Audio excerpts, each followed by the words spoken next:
Hello world, welcome to the journalist chat today. Today we have a very amazing and we have a wonderful guest from different part of the world. We have a Farishta Afzaly from Afghanistan. We have a James Longley from Washington DC. Please welcome our guest tonight. Hi, how Uh, are you? Good. I Hi should. James, how are you? I'm very well, thank you. I should say I'm not in Washington D.C. I'm in Washington State.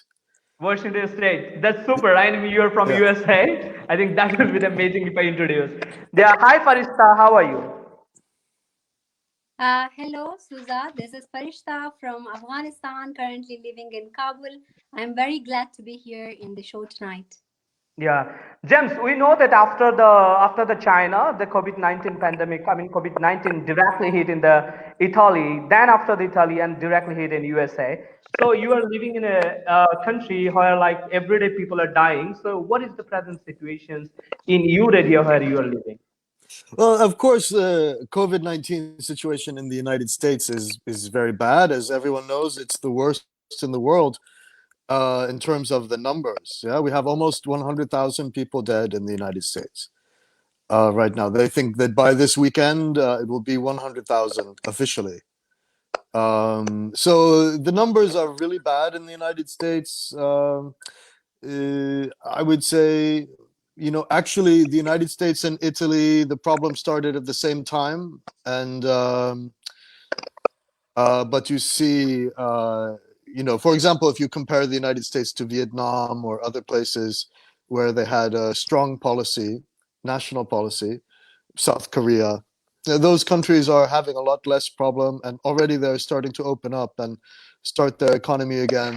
But the United States is in a much more serious problem because we don't have good, effective national leadership. They have the national government has left the problem to the state governments to solve it, and so there's no coordinated efforts on a national level to deal with this problem, and I think that has made the problem worse.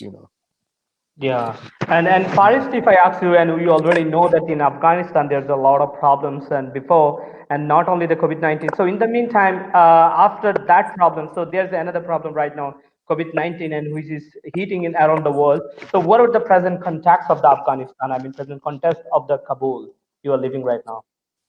Yeah, yeah. So it's very unfortunate to know that, of course, like we are not dealing with COVID-19, but there are so many other challenges that Afghanistan is going through. Like insecurity has been one of the biggest challenge throughout decades, and also the political tension, and right now the unemployment rising because of the fact that more than 50% of Afghans are living under poverty line.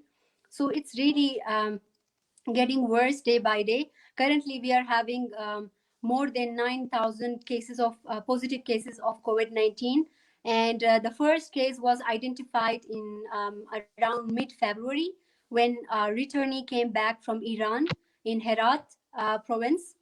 So I think that time, if the government would take serious measures, that would have, curved the these means the positive cases. But unfortunately, due to lack of healthcare services, the government was not able to, test these returnees from Iran, and they also would not take it seriously, or they would not quarantine themselves at home. So I think that's how it kind of spread throughout the country. And now Kabul is a hotspot for this virus, and every day almost like uh, if there are 1,000 cases, almost 400 are positive cases. So we are really concerned about the coming weeks, because currently, due to Eid's occasion as well, there are a number of people, coming outside doing Eid shopping. But at the same time, there are a number of people who do not have any other option but to come outside because they are the daily wagers, and they simply cannot stay at home because they are saying either we have nothing, staying at home, die of hunger, or we come outside and risk our lives. So it has been a great challenge for the country, for the government too. control the situation. Yeah, I mean this is a problem is going on. Even in my last the few of the episode, I basically invited few of the guests from the Syria, and the problem is also the going on there. Like in the meantime, there is a like health problems, and there is a new disease, and which is really pandemic, and it's all the country are affected. In the meantime, that country affected before of different kind of political problems. So James, I know like you have been working this area like for a long time. Like you work in Syria, you work in Gaza, you work in Pakistan, Afghanistan.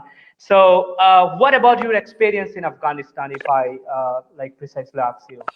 Well, I should correct you just a little bit and say that I haven't worked in Syria. Yeah. That's the one country that I haven't worked in. Okay. um, um, but Afghanistan, I was in Afghanistan for 3.5 years from 2011 until 2015. So it's already 5 years ago. But in some ways, the political situation now is kind of like the same as it was in 2015 because right at the end of 2014, there was a national election, presidential election, and also there was the kind of conflict between the two candidates who are competing with each other for resources, basically. They're competing, these two, Ashraf Ghani and Dr. Abdullah, they are competing for access to international resources. This is, I think, basically the conflicts. You know what I mean? That at the moment, there's still billions of dollars coming in from the United States and other countries, and of course, everyone wants to have their group control some part of this amount of money. You know what I mean? Even though the amount of money is becoming less and less, Mm. and so. Uh, I think their argument is very small, and the problems of Afghanistan are very big. And I don't like to see a situation where the leadership is divided like this. I think it's a really dangerous moment for Afghanistan now, um, because I see what's happening at the moment. I mean, and maybe Farishta can also comment on this, but it looks to me like the situation in Afghanistan is repeating the situation from the Soviet occupation at the end of the 1980s, when the Soviets were getting ready to leave, and they got out of the country and they stopped supporting the government which they had made, and this put Afghanistan in a situation of civil war and instability, and finally Taliban rule in 1995. And so I think what we're looking at now is another situation, but you can simply replace the Soviet Union with the United States, and the United States is repeating all of the mistakes of the Soviet Union, maybe with some new mistakes, and they're making a similar kind of problem that the Soviets made. So I don't know. I'm not optimistic, actually. I'm really worried about the future of Afghanistan, what will happen, because I see right now there's a very weak government which is losing international support. And at the same time, there are a lot of other international actors in the area who are pushing Afghanistan away from stability and into more and more conflict. Yeah. And I think the United States is making a lot of mistakes in Afghanistan. And, it's too bad, because Afghanistan is a really complicated country, and Americans, politicians, in general, they don't understand it. And the people in the military really don't understand Afghanistan that well. And I think, sometimes the military people from the United States will go to Afghanistan and they will spend, 2-3 years maybe maximum, and then they will leave. As soon as they understand something about Afghanistan, they leave, and some new people come who have no understanding. And Yeah. again, you repeat the same problem. So James, I'll back to you first. If yeah. I ask you the question, so James was talking about the international cooperations and international support, and all the time we know that the country like Afghanistan, Syria, And this kind of country, and the most of the time, the external country, the powerful country, they are try to influence the country and try to also interrelate and to make the people and shoot their own interests. So if I ask you like international support, what is mean to you as an Afghanistani citizen? Yeah, thank you for the question. I think, as James mentioned, that like political situation of Afghanistan, or in general the history of Afghanistan, is very complicated. I second that point, because it's actually complicated, and even the political experts, when we listen to them, we can hear different perspectives about the country's future, because it is a complicated region. And I think it's also its relationship with its neighboring country is also to some extent kind of complicated. But I think the most important thing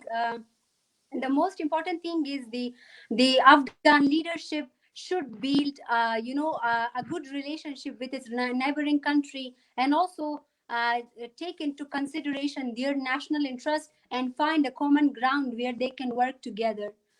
Because, for example, like if we say Iran or Pakistan, if Iran has one specific national interest, Pakistan not necessarily having the same interest, right? So it is very important for the leadership of Afghanistan to bring these regional countries or neighboring countries into a common ground, so that they can find a solution for this. And also, currently, as we know that, like, we are not only fighting the COVID-19, we are fighting the terrorism in the country, and we are fighting the insecurity and political tensions.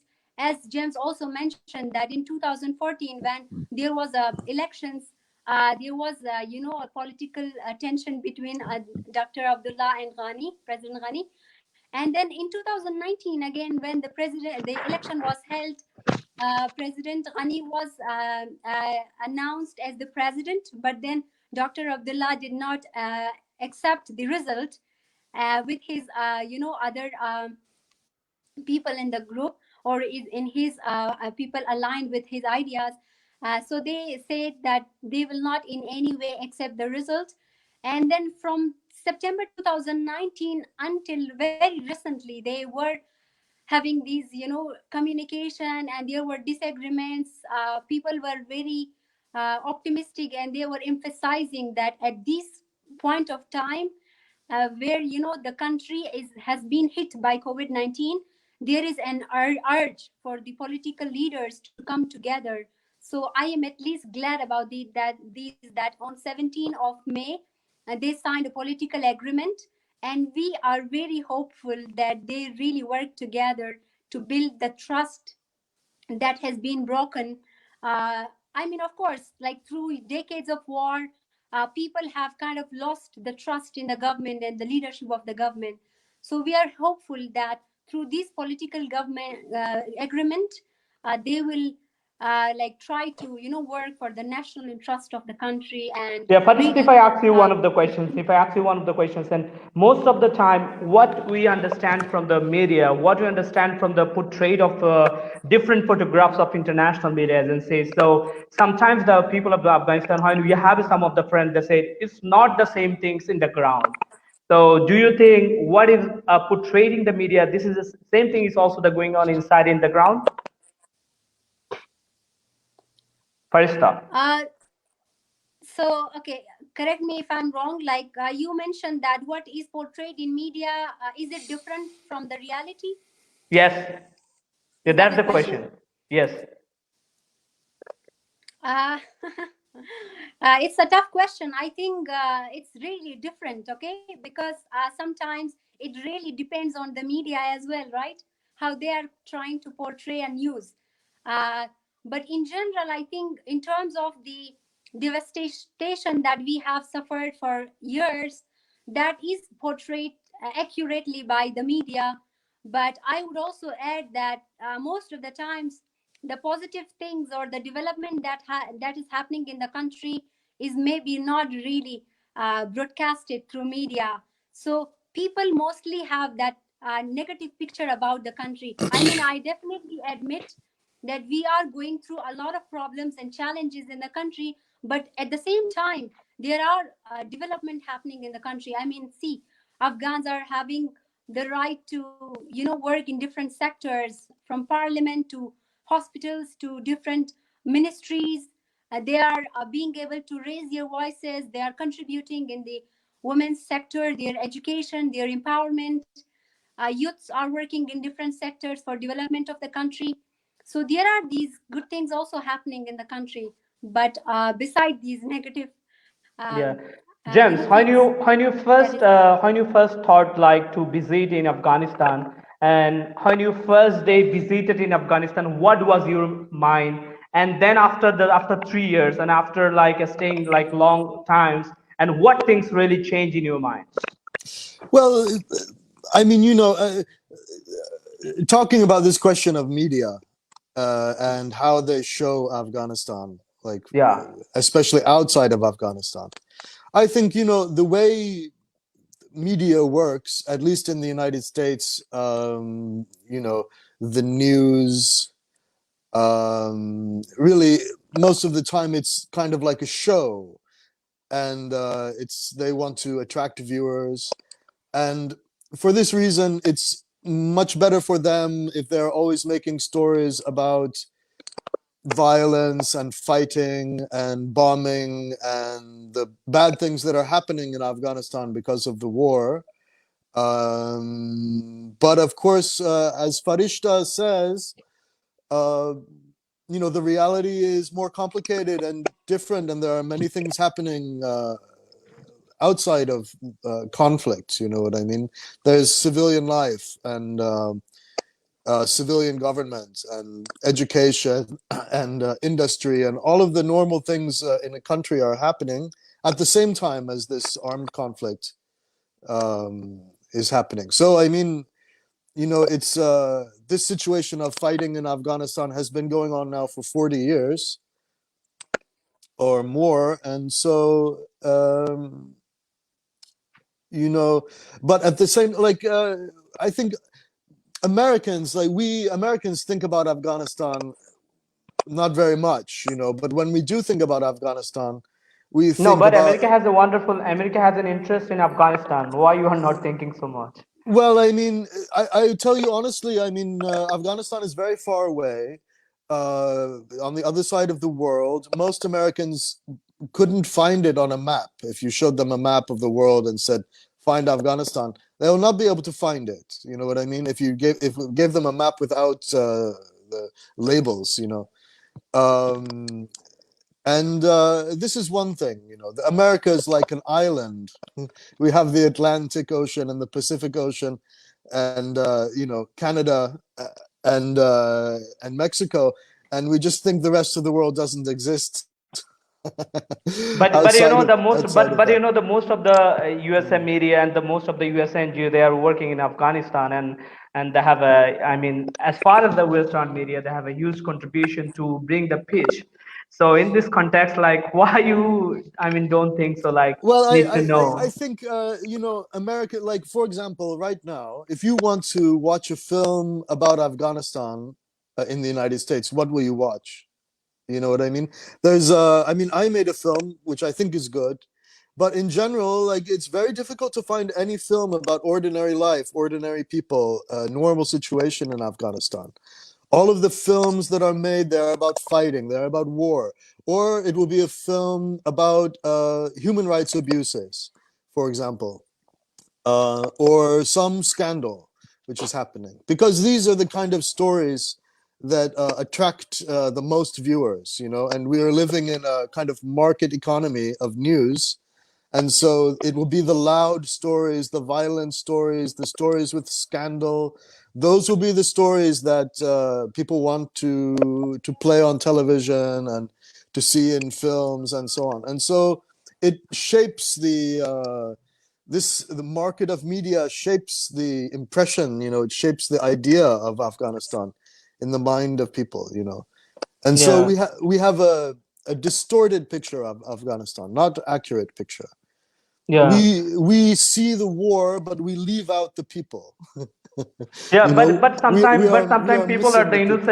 people are the innocent victim of that kind of marketing policy and that kind of film, because whenever any of the other citizen of any other country, those who doesn't know about the map and anything else of Afghanistan, but when they're clicking and when they're writing about, if especially if I talk about the recently one of the Hollywood film is Extortion, the recent one of the film which is basically portrayed on the Bangladesh, and there is a based on the Bangladesh drug dealings and other issues, but there's a lot of claim and a lot of allegations, and there's a lot of critique on that because they didn't visit it in Bangladesh and they showed in India, and there's a lot of questions people are asking about how they are represented Bangladesh in this kind of film industry, which is really amazing, and like Netflix has been done wonderful business through this film.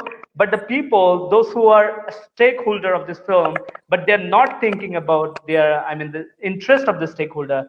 So though sometimes there is a question about I mean, based on the film, people are the innocent victim. Sometimes it's happening.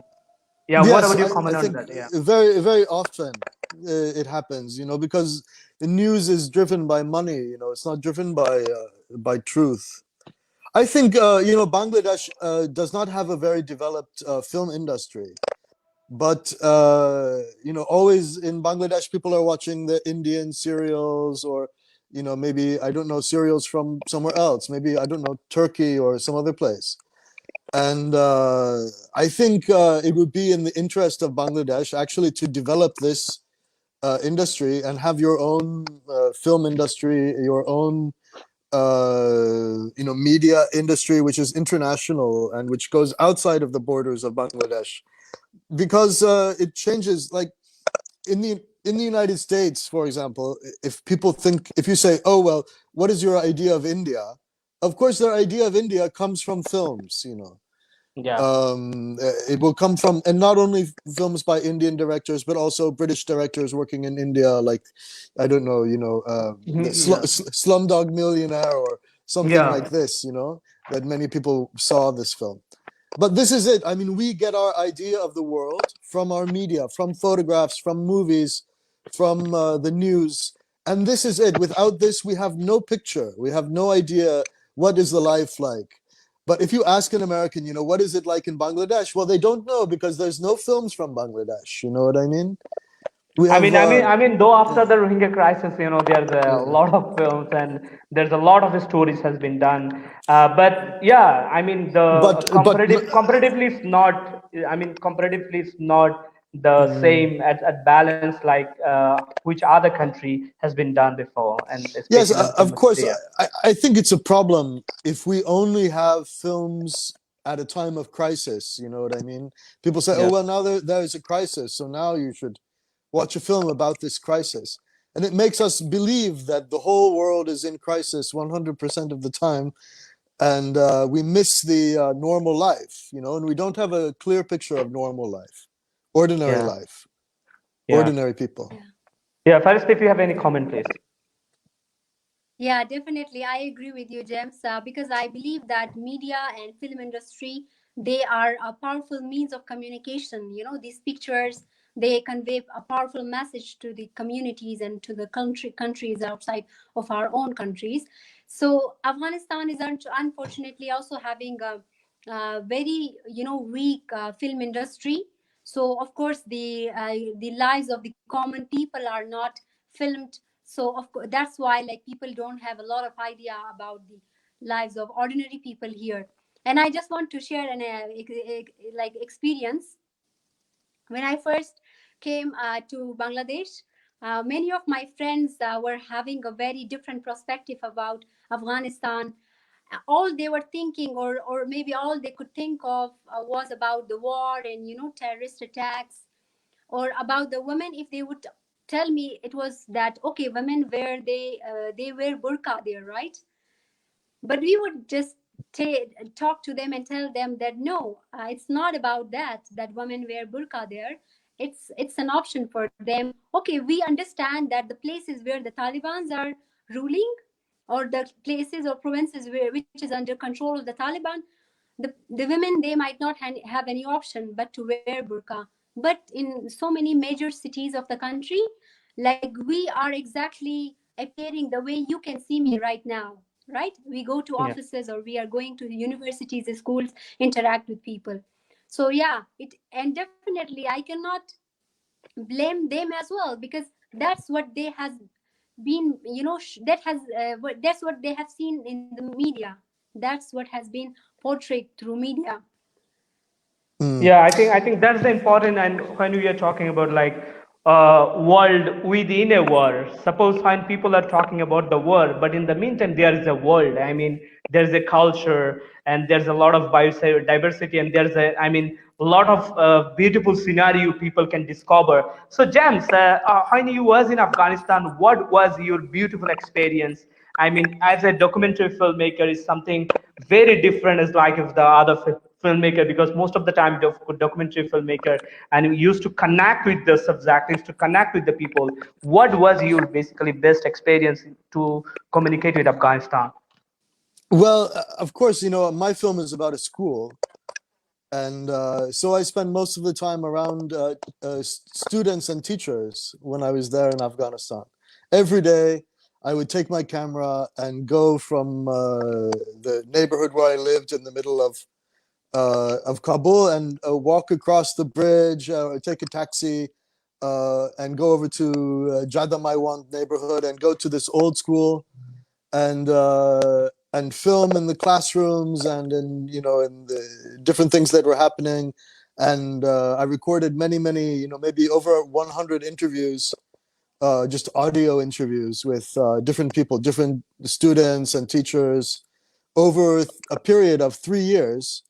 And so for me, it was like making a film like this. It's the same as doing a master's degree or a PhD on the subject. You know what I mean? Because I really learn a lot. I learn a lot of things about Afghanistan that you won't be able to learn any other way except by coming there and just speaking to people. Yeah. Every time I made an interview, we would then spend days and days just sitting and translating the interview word by word, sentence by sentence. And in the end, I had, more than 8,000 pages of transcript, typed transcript from these interviews. So I had to, sit um, and read the opinions and the ideas of Afghan children, Afghan teachers, really ordinary people, no rich people, no government people, just ordinary people who are working to live and survive. And it gave me a really deep understanding of Afghanistan compared to, of course, what I had before. Really, it's just talking with people, understanding what they're saying. And my films are always, I try to construct them so that I'm making a film that the people themselves would make a film like this if they were filmmakers. And there isn't a lot of film education in Afghanistan. And so because of this, I mean, it's not very many films are being made, not many films are being seen about Afghanistan. And so if I'm coming from outside and I want to make a film and bring it back to the United States, bring it back home and show people here, then I have to be really careful and make a film which is really accurate and honest about the situation. And the way I do this in Afghanistan, in Iraq, in Gaza, and these places is by not include, like I don't include my own voice at all. I only include the interviews of the local people, and that is the narration. So the only voices that you will hear in my films are the voices of Afghan people or Iraqi people or Palestinian people, and you will never hear my voice in the movie, Yeah, because I think James is very important. Like like when the filmmaker like you and like do a film on any of the countries. I think this is also the important. Like when you were sharing with us about the how how careful you was when you were back in USA, because one film can change a lot of things. So one of the audience, he basically he said, I saw the film documentary Gaza Strip of James Longley and I was positive impressed. And I think it's really amazing, like when through the film how people understanding the positivity and understanding the real fact of the inside.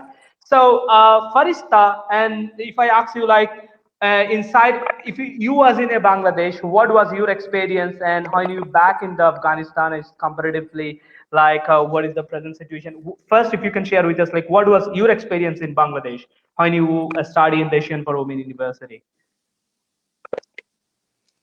I must admit that I had an amazing 5 years of journey in Bangladesh. It was in 2013 August that I came to Bangladesh. Started my studies at Asian University for Women, and it was simply amazing. Interacting with the local people, getting to know about Bangladeshi culture, and also I have learned a little bit Bangla. So I would say that I understand more, but I can speak a little Bangla as well.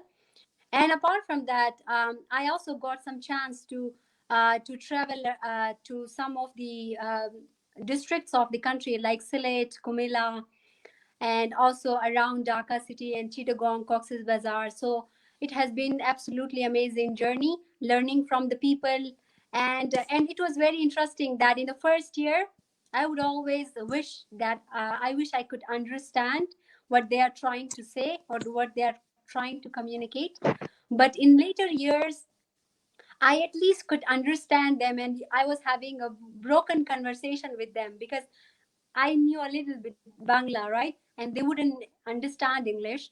So I was trying to have a communication with them, and that would bring joy, to me and to the people that with whom I was in interaction.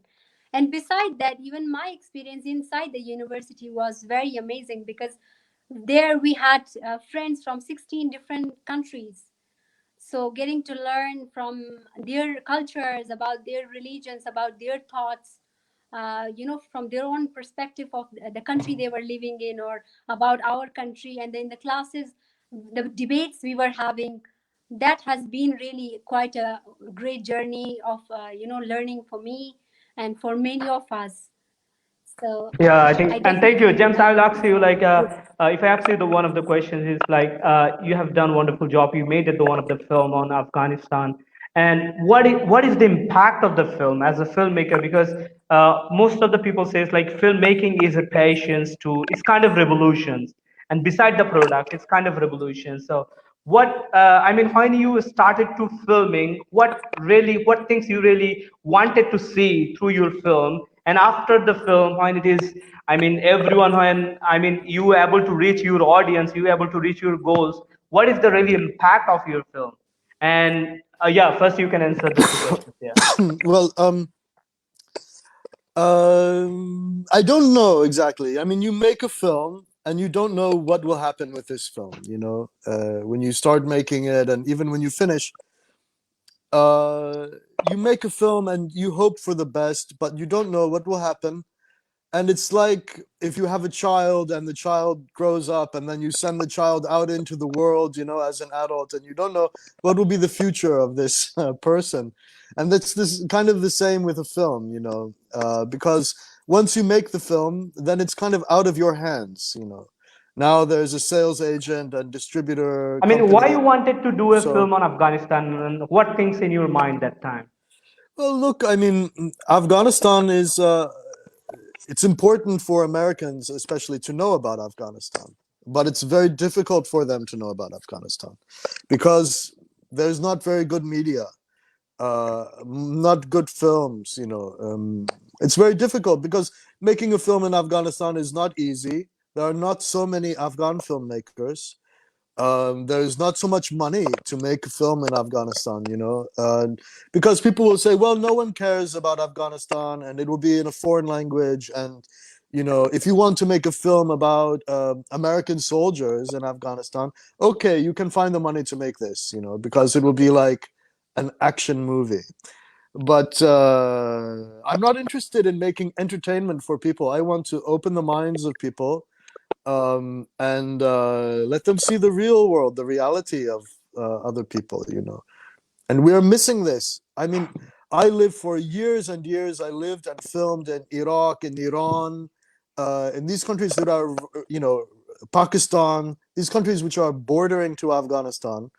And still, even after these years in Iran, in Pakistan that I lived, I still didn't really have any clear picture of Afghanistan.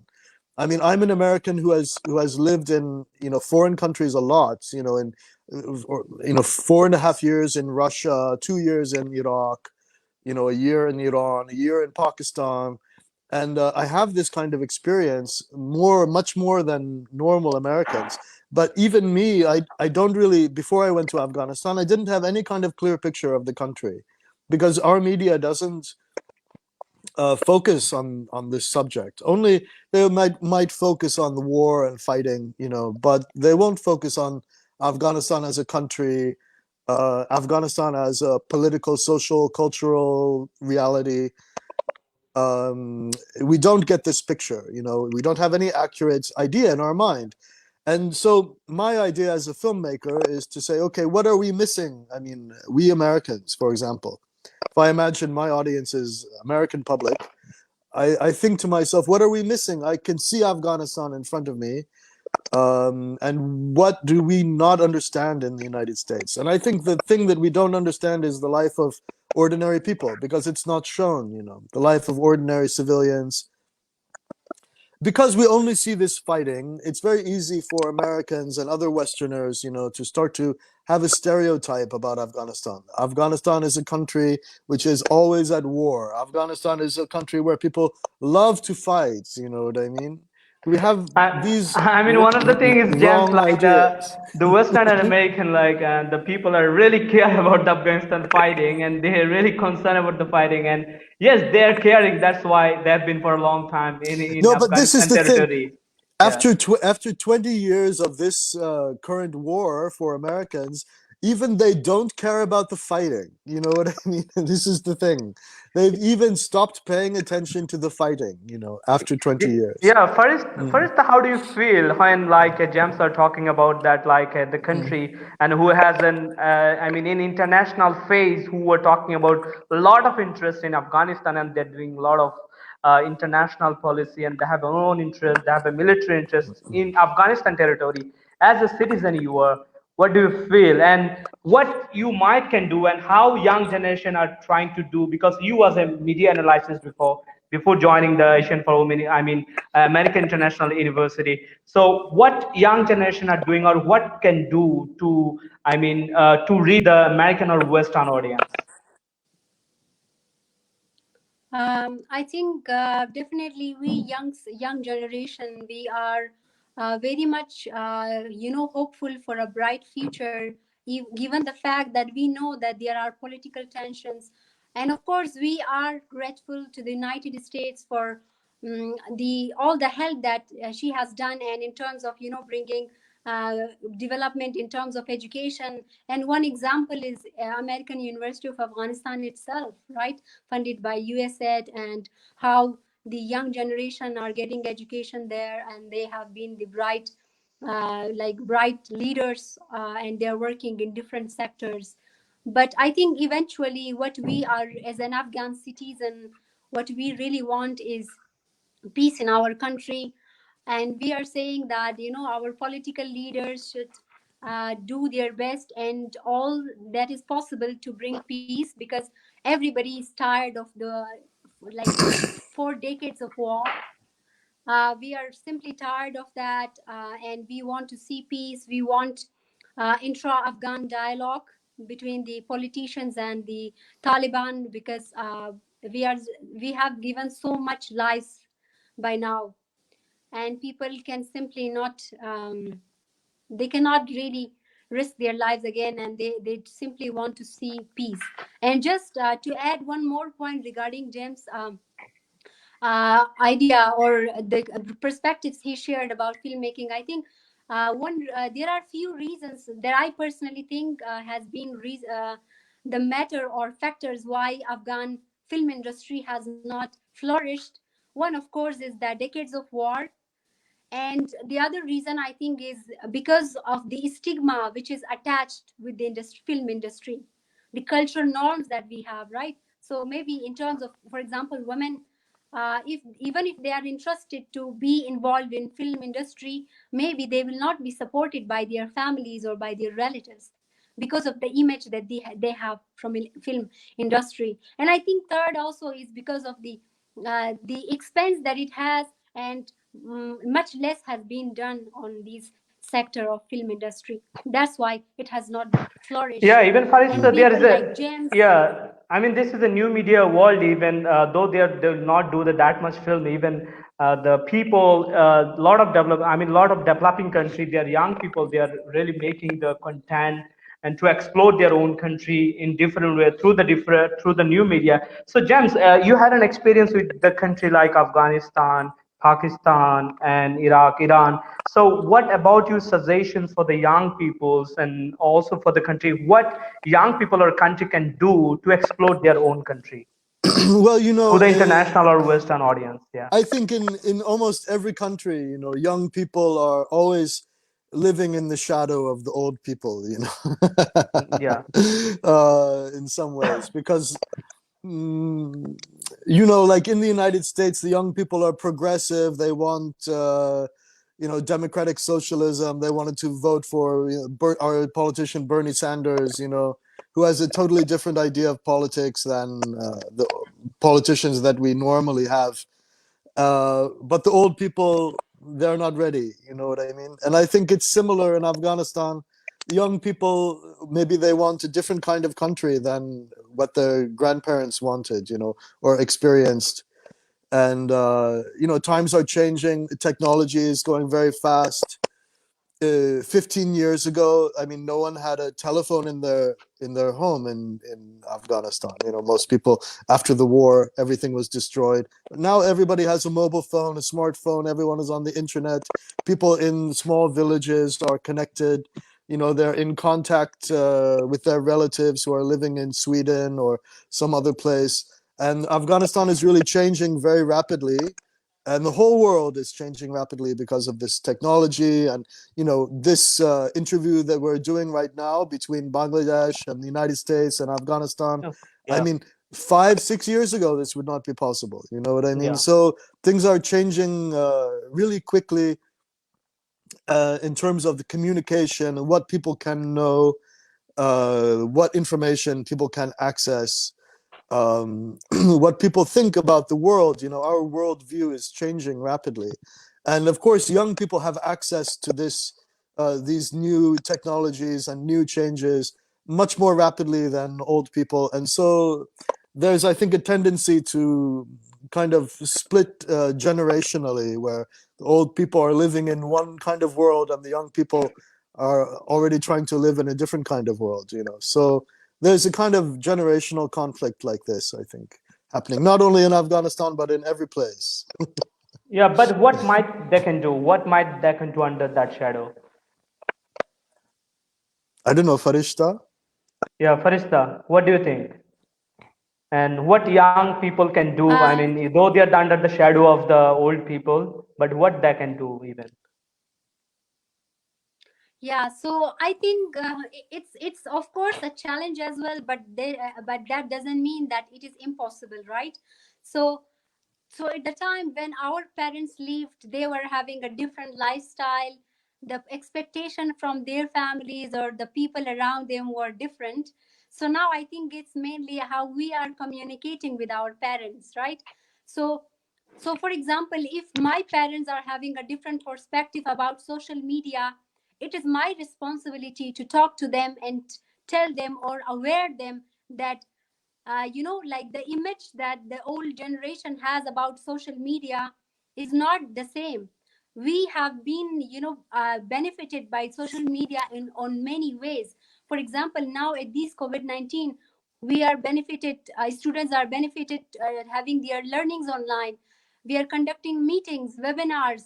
So it's really about how we are communicating with our parents, families, and telling them that the time that you lived is far more different than the time that we are living right now.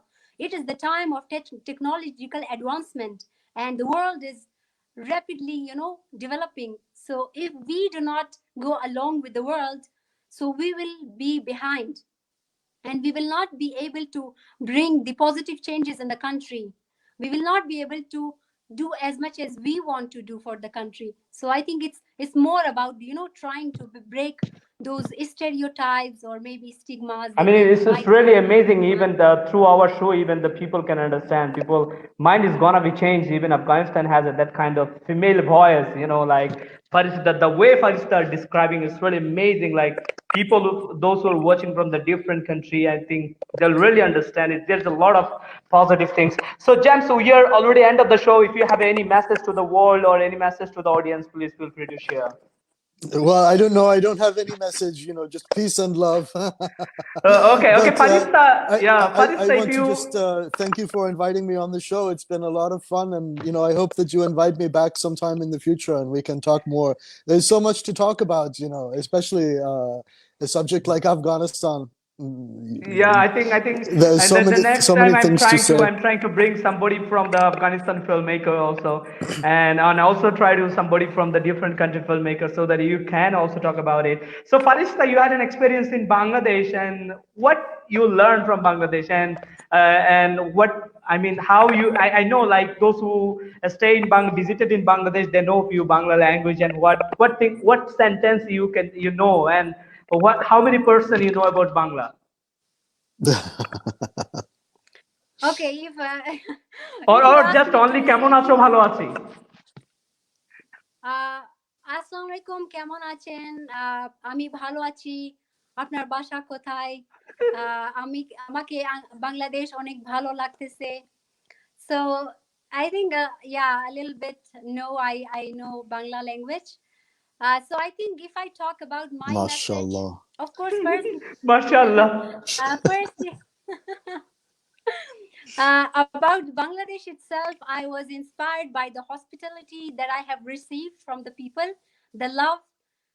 That's just amazing, and I cannot wait to come back to Bangladesh and reunion with my friends from the university and outside the university.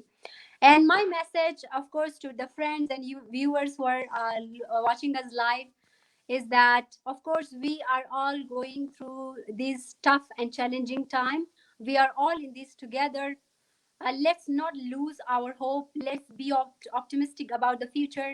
And I really hope that these challenging time will, bring us closer and bring us more uh, awareness that we kind of try to extend the helping hand towards those people who are needy in our society, and more than ever, like being more kind, sharing love and spreading kindness in the society or the wherever we are living. So I am sending much love to all the people who are seeing, and especially to friends from Bangladesh. um, Well, I yeah. think I think thank you and thanks both of you for your wonderful times. And I think in the jams there is a morning and here is a night. So I think it's really amazing, and we believe that during the time of lockdown, creativity, recreations, and also entertain is on lockdown. And I think this is a time where everyone is the same pace.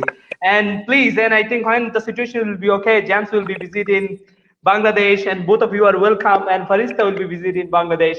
So goodbye for tonight for me, and I think all of you are staying safe and everyone is okay. So we believe that, and during the time of lockdown, creativity, entertainment, and the conversation, love and kindness is on lockdown. Bye bye for tonight. Thank you. Thanks. Thank you. Take Khuda care. Bhalo Hafiz. thiken. ভালো Khuda Hafiz. থাকেন. Thank you.